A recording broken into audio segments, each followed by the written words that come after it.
So, Travis, what have you been up to? I feel like you and I sometimes see each other every day, and then there's like a week we just don't see each other or something. Yeah, I feel like it's more peaceful when I don't see you. Oh yeah, for sure.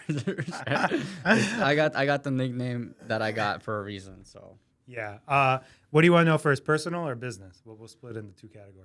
let's say personal. What's up with Travis Heberling, the host of the show? Yeah, so we tried going ice skating yesterday. This is the first time going ice skating with our daughter, who's 3.5, and she's been we thought she would be ready for it because she seemed excited about it, and I think it's like 101 Dalmatians. The dogs like are slipping around on the ice or something like that, so she's all into that.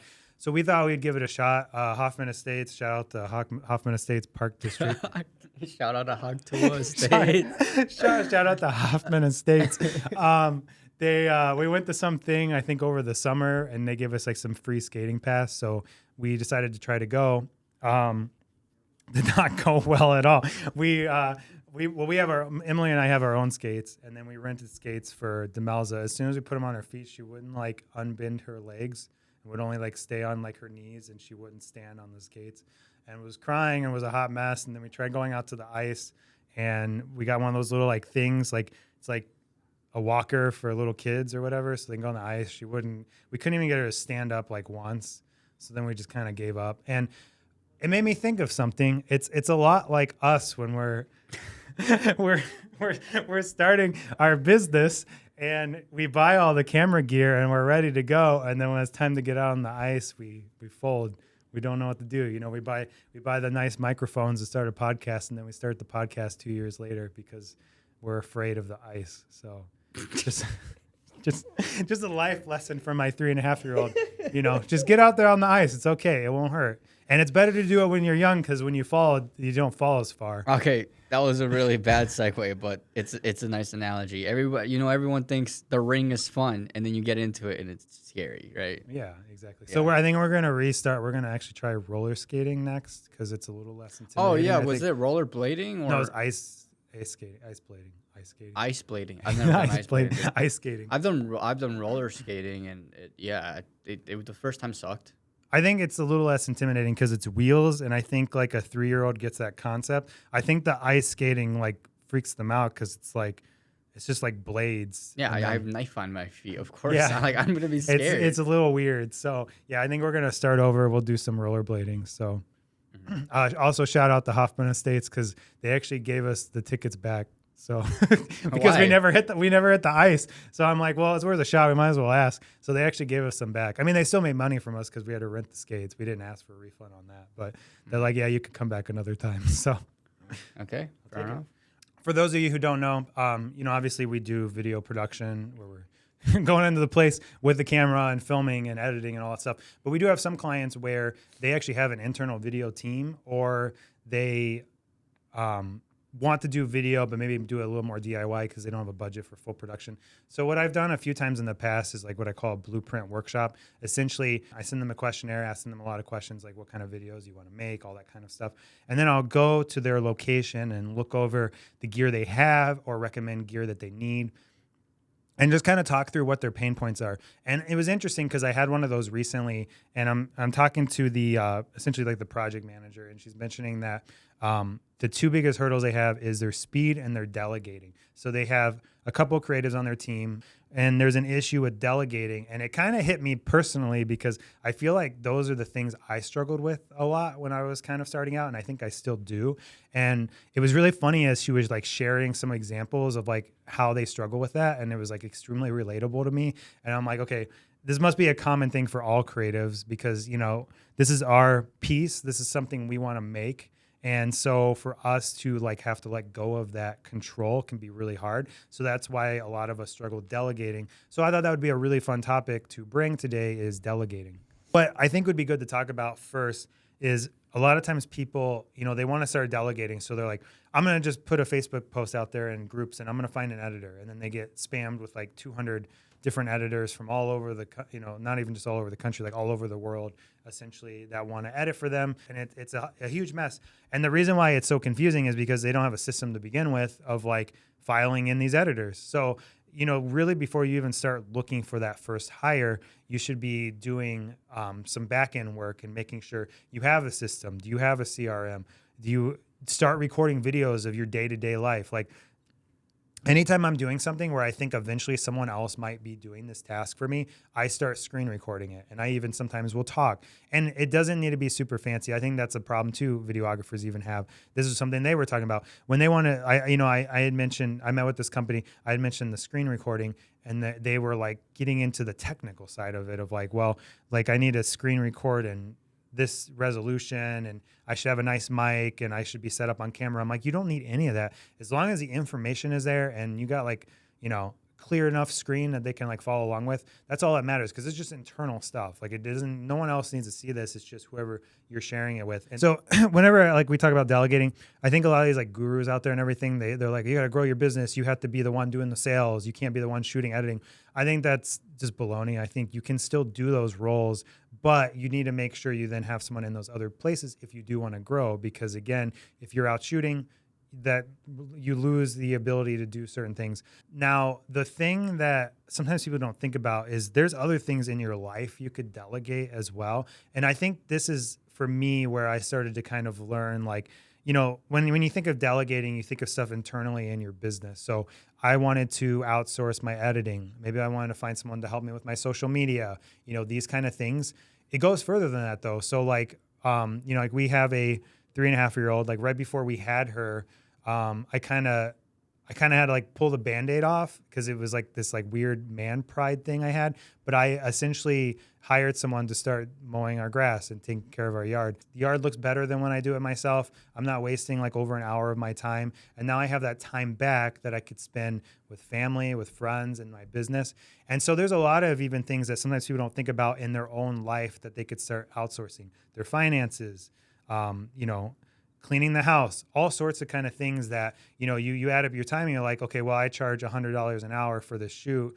Well, what's better use of your time, being out on a shoot making $100 an hour, or having to turn down a shoot because you have so much stuff you have to do at your house? I'm going to say that name. I'm going to say the name you've heard 1,000 times, Mr. Beast. Okay. There's just there's one interview that I always think about. And he says, whatever you don't like doing, just don't do it. Just pay someone else to do it. And that's because, like, in a creative business, because we are a creative business, if you do anything you do not like, right? This isn't a type A business for like accounting or something. If you do something you do not like and you're forced to do it, you're going to end up hating everything you do, and you're going to get burnt out. And we hear all the time at weddings or at other projects where we're having to collaborate with another vendor, where it's like, I hate what I'm doing. I think I need to get a second job. I may not be in the business anymore next year. And it's like, well, because you're focusing on all the wrong things, or you're not getting help. So I just want to put that. If you're thinking about, like, why are we talking about stuff at home? Listen, I'm telling you right now, I feel like, because I personally moved to a farm, I feel like since I've moved there, my mind's, like 10% of my mind's always thinking about what do I have to do when I get home. And it'd be really nice to just get the things I don't like doing, like maybe taxes, and having someone else do them for me. It's interesting what you bring up too. So I think there's like 2 steps. So there's step 1. What are the things I don't like doing? Let me find someone else who enjoys doing that, because people find, enjoyment out of, there's a lot of things that we do that we think is not enjoyable, and then someone finds enjoyment out of it. Like, I hate financial stuff. There's CPAs and financial advisors everywhere, and they'll talk your ear off all day about like the things they love. And so that's step 1. Now, going back to the lawn thing, I actually kind of enjoyed mowing the grass. It was like an hour where I just put on headphones, listen to music, listen to podcasts, and I just kind of got the zone out. I actually didn't mind doing it. So then I kind of moved on to step 2 of like, okay, is this valuable of my time? So, my time could be spent elsewhere in this hour that I'm losing, like whether it's finding more work. That work is obviously worth a lot more than the $40 that I'm paying for my lawn to be taken care of. Or even if it's not work, it's like, okay, now I have that day totally free that I can spend time with kids, wife, things like that. So I feel like those are kind of the 2 tiers, and you have to kind of work through those 2 tiers with everything you do. And it's really breaking out everything. And again, like we were saying, it's not just the business stuff. It's not just shooting, editing, calls, whatever it is. It's also the stuff that takes up your time outside of that. So now you obviously can't outsource like spending time with your spouse, so there's certain things so you can't outsource certain things, obviously, but there are those like little tasks that we do that sometimes a lot of us forget. Now, this might be a little bit of a tangent, but like, I grew up in a home where like my parents were like working all the time and like we didn't have a lot of money and stuff. And so what I saw was like they were doing everything. So there's still that in the back of my head of like, oh, I should be cleaning this or I should be doing that. But then it's like, no, like my time is worth more than that to me, and I don't want to be spending my time doing that. So let me find someone to do that for me. We literally, one of our clients told us today, it's like, hey, if I literally just went out and got one more deal that pays for lawn service for an entire Right. year, and even with you, like, you're a father to 2 kids now, right? Right. So, like, if you can just get us another one of those clients where they paid pretty much an American salary for one project, well, how much more free time do you have? Right. Like, your time is so much more valuable doing that. So I think that is like a really big pain point is we as creatives, this is, this product that we're making for this company or whatever is our baby. And we don't want to let go of that control. But if we want our business to like move on and excel, we need to. And maybe you don't even want your business to grow, but like, let's be honest. Most people I know where it's a one-man shop where they're doing all the shooting, the editing, everything, they have no free time. Like that's like all they do. They just 12, 14 hours a day put into their business. They don't take weekends off. And so even if you feel like, okay, I don't want to grow a big business, well, like, wouldn't you like to have some of your free time back, Delegating is kind of like you're saying, it's like, oh, it'll be faster if I do it myself. But I think part of it is a control thing. Like, I have a look, I have a way I want it to be. And if I give it to someone else, I don't know if it's going to turn out that same way. And maybe it's a bad product and I have to send it to the lab again. Yeah. So, yeah. I think that's a real struggle. Like I said, that's something I've struggled with, but I had to really think, okay, like what are the things in my business that like literally only I can do? And if I'm stuck behind a computer editing for a full week to like finish a wedding, I'm not doing any of those other things that I can be doing. And so now I think one thing that is interesting that people lose track of too is say like editing. I think editing is like a hot topic because I think it's like where a lot of people start, and that obviously takes a lot of our time. So if you take editing, now just because you're delegating doesn't mean you have to give up the full edit. Sometimes it's almost better if it's like a team effort thing. So if you have a very specific look, and let's be honest, I think a lot of creatives think they have a very specific look, but it looks like everyone else's work. But we'll pretend you got something really unique. And so they give their, the first film, let's say they did everything correct. They have systems in place. They give them a whole workshop of like, this is how we do our edits. This is our color. This is everything. They break it all down. They give it over to the editor and it's like 70% there. Now you have 2 routes to go. You can work with this editor and try to get them to 100%. Or if you do have the time for it, you could still do that 30% and move on. And I think that's where people get lost is they think like the revisions and everything is going to take so much time. But those revisions are important because that's how they're learning your style. And you have to be willing to maybe put in a little extra time that then in the future you save time. Now, what can happen is this editor might leave you, but because you train them so well, the next one's going to be easier to train. And if that one leaves, the next one will be easier to train. And it becomes this kind of like leapfrog of like, okay, I've done this before. I know what to expect and I know how to get them to where they need to be. So again, you have to be willing to put a little more time in, but eventually that's going to pay off where you're going to save so much time and be able to do the things you need to do. So if you are judging your editor being like, I wouldn't have chosen that song, I might have not used that shot. If it's not like a this is bad sort of critique, if it's more like a I would have done that differently. Remember, at the end of the day, this has to work for the client is what's important, and it may not be your exact vision, but if the editor sees something going on and it's still a good edit, like you can't give them garbage. It's still a good edit, even though it's just different. At the end of the day, it still has to go to the client and what the client is happy with, and then that's it. You get paid and you move on to the next project. Yeah. And this workshop that came up, and this was something I brought up to them. I think it's someone from Pixar. I could be wrong. You can fact check me on this. But they said something like, our films are never complete. They just have to be shipped. And so very fitting wearing this hat today and having that quote. But, which is very true because I would say some people might question Pixar quality nowadays. But for the most part, especially starting out, their movies were like 10 out of 10s. Like they would have the highest praise of like any other movie. And for them to say that the movie wasn't complete, and like here we are like worrying about this or that. And it is true. Like eventually you need to ship the product. And so when I brought that up to them, we started like looking through like their catalog of products, and it's like there are those projects where maybe they can spend a little more time and maybe they can be a little more creative. But then there's also these things that just kind of need to be done, like the interview of the CEO. Maybe it doesn't need to be that fancy. Maybe you have a system in place with the same lower third every time, 10 music tracks to pull from, and that's going to make it so much easier to then hand that over, because again, for that creative, they're getting burned out because they're doing all these kind of like boring projects, but it's like they should then outsource that to a freelancer so then they can spend more time on like the projects they want to do. So then for anyone in those shoes, right, because we talked about delegating, we talked about editing, how do you know what you even need to delegate first? Because you have those personal stuff, like you're mowing the lawn, you have an editor, you have shooter. Some people will always jump to an editor, but maybe that's not the right place to go. How do you know where to start with delegating? I think it's easiest to start with personal stuff, because typically if you're hiring someone on for personal stuff, they're an expert in that thing. So before I did landscaping, I had found a CPA. When I first started my business, I would try to do it myself. I would use TurboTax. And as your business grows, it just gets more and more confusing.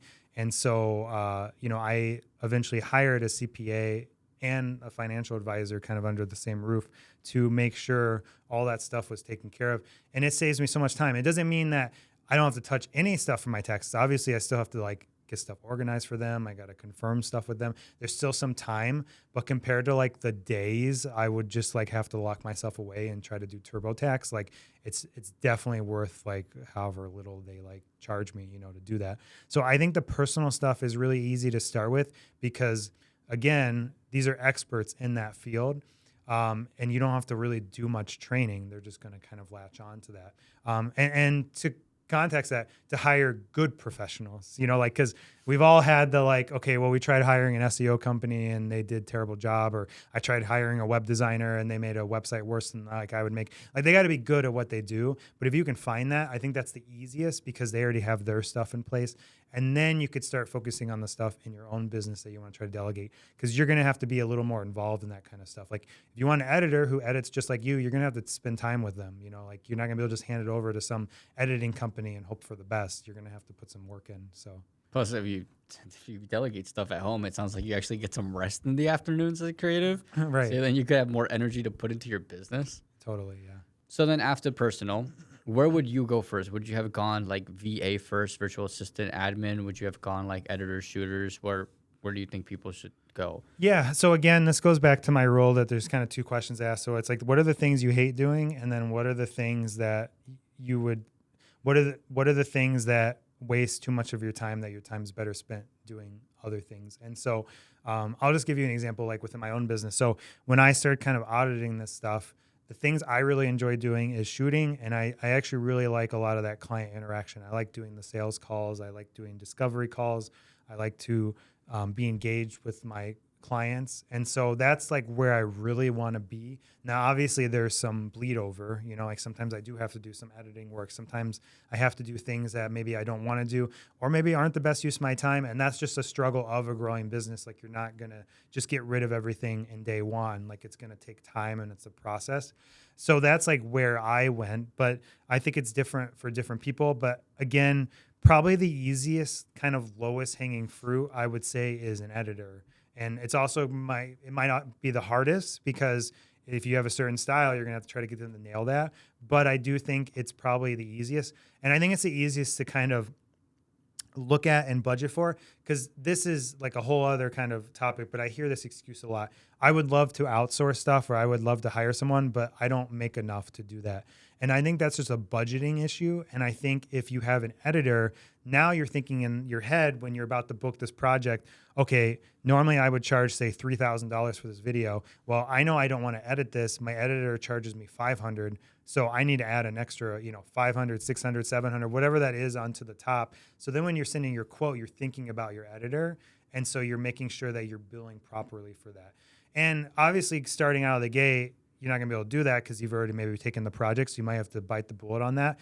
But once you have that editor on your team, now you're always kind of thinking about, okay, well, I used to charge $3,000 for this, but I got to pay my editor. So then you're kind of raising your price to match that. So now you're thinking that I got more mouths to feed, my prices should go up. Right.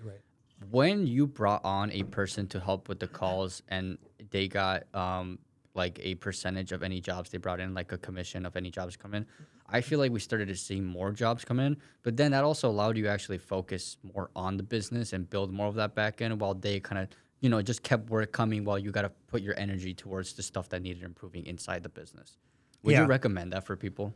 I do, but it is a little harder than an editor. Like some people might think like, you might think, oh, editor is really hard because they're trying to nail the creative thing. But, if you find an editor who's naturally creative, they're going to kind of latch on.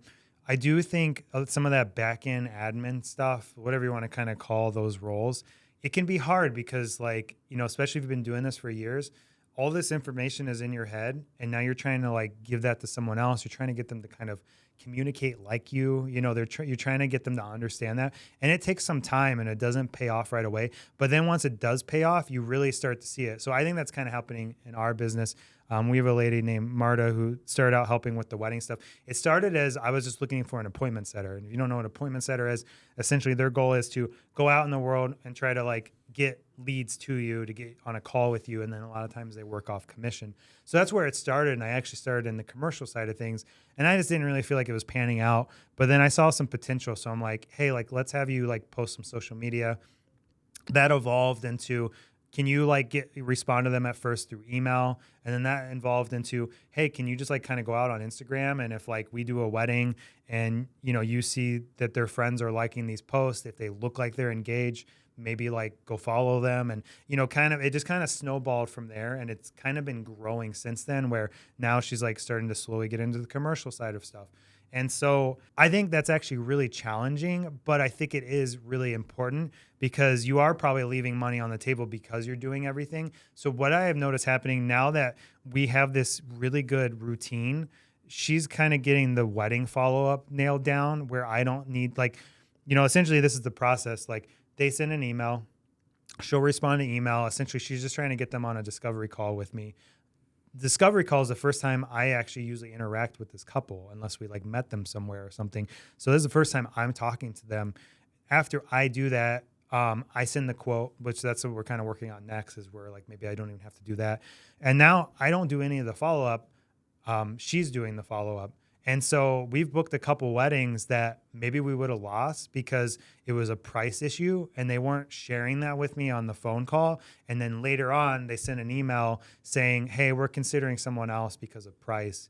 And I might have missed that or maybe I wouldn't have got to it fast enough. But because she's staying on top of them, she's immediately like, whoa, like, what's the problem here? Like, is it just the price? Like, let's maybe figure out a custom package or do a team package or something. And so we've booked 2 team packages now because of this that I might have like just missed and they would have slipped through the cracks because I wasn't following up fast enough. So again, it streamlines things. And like you were asking if this is a good place to start. I don't know if it's a good place to start, but I think it's important to eventually move on to that because there's only so many hours in the day that we have and we can't be spending all that time following up. I just thought of something I kind of breezed over real quick and you had brought it up. I kind of mentioned it real quick and people might've been like, what did they mean by that? So we were talking about commission. And so that is also, going back to the budget excuse of like, well, I would like to add someone, but I don't have the funds for it right now. Yes. Commission is a really interesting play that you can do. So like what we do is we have a set salary per month and it's kind of based off like how much time is being put in. So I will, pay her that amount. But then every job she helps see through, she gets a percentage of that. And that can vary. Like if it's just she helped like the follow-up and that was kind of it, but I brought the lead in, that might be 5%. If she brought the lead in and helped me get it closed, that might be 10%. This could look even differently with commercial. It could be even bigger percentages, like assuming, let's say they brought the lead in, they helped close the lead, and now maybe they're like helping find talent. They're helping with the call sheet, the schedule. Maybe they get like 20%. So that's a very like kind of no risk way to go about this. And there's a lot of people out there willing to do this kind of work because they don't want to just like do odd jobs. They want to like partner up with someone. And so for you to be able to give them a little bit of money for the work they're doing and then to kind of guarantee that commission for them, that's also going to make them hungry to like want to get out there because they're like, okay, if you land this $5,000 project, there's $500 for me. And I really only had to do like a few hours of work for $500. Like that's a pretty good deal for them. So that's also another avenue you could lean into, is trying to do commission with people who are working for you. Probably not editor. Like they're not going to work with every task, obviously, but the appointment setter or like the admin role, that could work really well because they're essentially kind of partnering up with you to find this work and to get the work booked. So that sounds really nice, because you are having someone on your team that you don't have the money to pay for yet, but if they can bring in money, they get fed. But then you can focus on being creative. Yeah, and it's a snowball effect because they're hungry because they want to make that commission. First few times they get commission, now they want to do it more and they want to do it more, and it's just going to keep helping grow your business, and it's keeping them fed, which like everyone wins essentially. So whereas if you're just paying someone hourly, they might be spending their time on solitaire instead of like actually looking for leads. So let's jump to the deep end, bro. I love how you just ignored that. No, I'm gonna ignore it. You're gonna cut it out probably. Yeah. Let's just jump to the deep end, okay? One of the final people that you pay to like do stuff for you. At what point do you get a driver? A driver? A chauffeur, yeah. At what point do you get a chauffeur? I mean, technically, you could be considered a chauffeur a few times, driving me around while I'm doing editing. So, but at what point do you do that? Because I feel like 99.9% of people don't actually need a chauffeur. Well, you need to go even a step further then. So once you get the chauffeur, then you get the private jet. So okay. So now you don't have to worry about booking anything. You just show up. I feel like most of the times people actually get a private chef before the chauffeur. You know what I'm actually wondering? I don't know if you get these videos. I feel like I click on one thing and then all of a sudden I just get like a train of these videos. I know what you're talking I've about. been getting like the guys who are like, I'm going to tell you my marketing secrets, but first let me get on my private jet. How much do you want to bet that's not even their private jet? They're probably just renting some jet. Yes, that is. Actually, if you look into a couple, I'll show you after the podcast. If you look into the gurus, I don't know if you ever noticed, that's a prop jet. Oh, I'm sure. It's a prop jet. It's like the rappers. Like it's like the rappers with their Lamborghini. They rent a Lamborghini and they pay you $300 to shoot their video. They're probably paying whoever's shooting that video for them like $300. It's like the business world of rappers. If you guys ask us when we shoot music videos, not if you don't listen to us, all right? If you have a $12K budget and you're spending $9K of it on just getting the car, right? And no, we're not gonna do that. We've already taken so many shots at gurus, like we're never gonna get one on this podcast. Yeah. They want nothing to do with it. I want to go back to something with you, Travis. Again, we're going to stick to editors because I feel like that's where a lot of people are thinking. Does the type of video you do at your production company change if you should get an editor or not? Like, let's say, for example, you have your turnkey realtor project, like real estate. Let's say you do commercials where the style you shoot is like one DP, or maybe you do weddings, right? So those different types of projects, would you get an editor? Yeah, I think so. And actually, the first place I really started honing down on this was real estate when I was shooting a lot of real estate. And this struck a chord. So I remember, this is like years ago, I was in a Facebook group. A guy was essentially bragging about the fact that he spends all day shooting and then he spends like his whole night editing. And I mean, he got roasted in the comments. It's like, that's not like a life. That's just like, that's like miserable, And so but that's what his clients were demanding because he was willing to let go of control. And realtors, they wanted it yesterday. So he would have to do the shoot, do the edit, get them their edit, the next day. And so immediately I saw, okay, I have to find someone on the other side of the country where like when my night ends, their day is starting because I want to be quick because that is important to realtors, but I'm not going to break my own back over that. So that was like the first thing I looked for was if I'm going to start shooting more real estate, how do I find someone who can help me get these edited? Whereas, like something like, let's say a wedding, they might not be expecting it right away. And if you really want to put that time in yourself, you could probably get away with it a little bit more because, if that gives you a little more flexibility where like maybe you could push the edit back a little bit, but you're still working on your business. Whereas the real estate, I was never, whenever I was doing some of the editing myself, I was never able to work on the business because all I was doing all day was shooting and all I was doing all night was editing. And then nothing ever got done. So I wasn't finding new clients. I wasn't trying to make things better for my clients. It was very transactional of just like, here's your stuff. So I think there are certain industries where it's more important than others. And it doesn't mean, like a lot of times when people think like outsourcing to other country, they're thinking, oh, well, you're one of those people who are paying someone like, 15 cents for a job. Like I find like quality people because like, no, it's the same here. It's like not everyone is going to be qualified to do the edit. So like, I'm probably paying them like really well in their country essentially, but they do the job really well. So that's important to me. Like this isn't like kind of thing of like some of these like bigger corporations, you hear about these like chain studios like outsourcing to other countries, and they're barely paying them like a wage and stuff. But that's going to show in the quality, and that's going to get around, and people are going to find out about that. Like I'm using it more so as like an advantage of like the time saving thing, and I'm making sure that they're qualified and like they're getting paid well for it. So, But by the way, this is nothing new. We've people have used time zones to an advantage to get next day delivery right, forever. So right, yeah, that's not a new thing.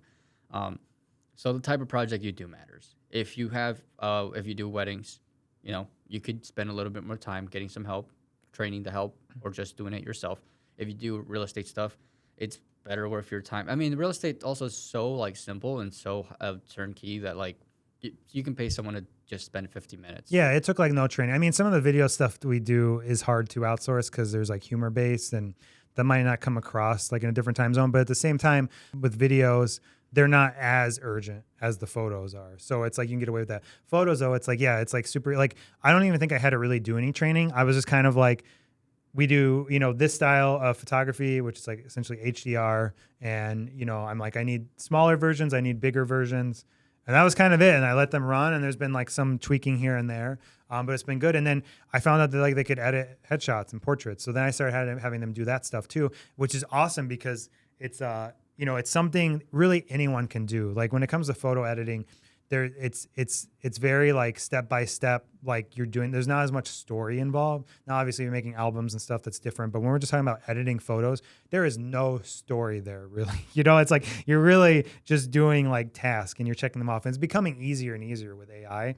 And so like when I found out they could do headshots, I even started giving them those kind of projects. And it's great because, usually if they want to do headshots, it's because they're like redesigning their website or they want to update their profile pictures. So they're thinking, okay, now we got to wait for this after we do the shoot. But you're like literally giving them to them like a day or two after you do the shoot. So then they can immediately give that to their web designer. The web designer is already putting them on the website, and it's like staying quickly. Whereas like if I had to rely on someone maybe like, internally or like locally, they'd have to either stay up overnight to accomplish that goal, or, it would just have to take longer. So there's benefits of doing that with like the easier stuff, essentially. What do you want to say about actually having filmmakers, shooters, photographers, like videographers? They have people actually going out into the world and being on the field. What do you think they would need to delegate, or how does that go? Yeah, I think this looks different in a lot of different ways, and it depends kind of the business you're trying to build. So I have built a lot of my business around the fact that I am kind of the face of it. So if you take like our wedding brand, we tried different things. We tried different brands, and we brought everything under one place.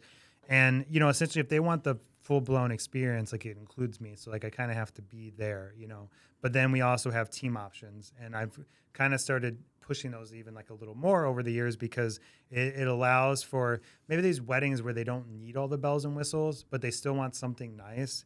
Well, it's like, here's a team that I have available for you that can shoot for it. So there's even been a few cases where you shot something that I actually didn't even have a wedding that day, but they kind of wanted something smaller. So I thought it just made more sense to give the job to you versus me putting myself out there.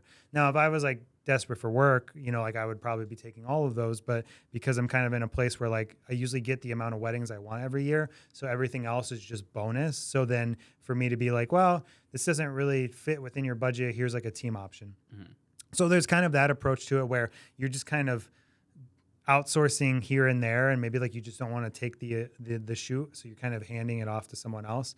There's also the delegating in the sense of like you want to be able to take shoots, like have multiple shoots in one day. So like if another wedding comes through, do you have an option for that? So you can essentially train up a team to go out there for you. There's also the extreme where someone doesn't want to do any shooting, so they would rather be doing the back end stuff, whether that's the calls, the emailing. Maybe it's even editing, like maybe they just enjoy editing, but they don't like actually going out and doing the shoot. So then you're essentially like training up shooters to send out for you. But I would say the one place you're really going to lose control quickly the fastest is the shooting. Editing, you can train someone, sales, you can teach someone how to talk like you and all that kind of stuff.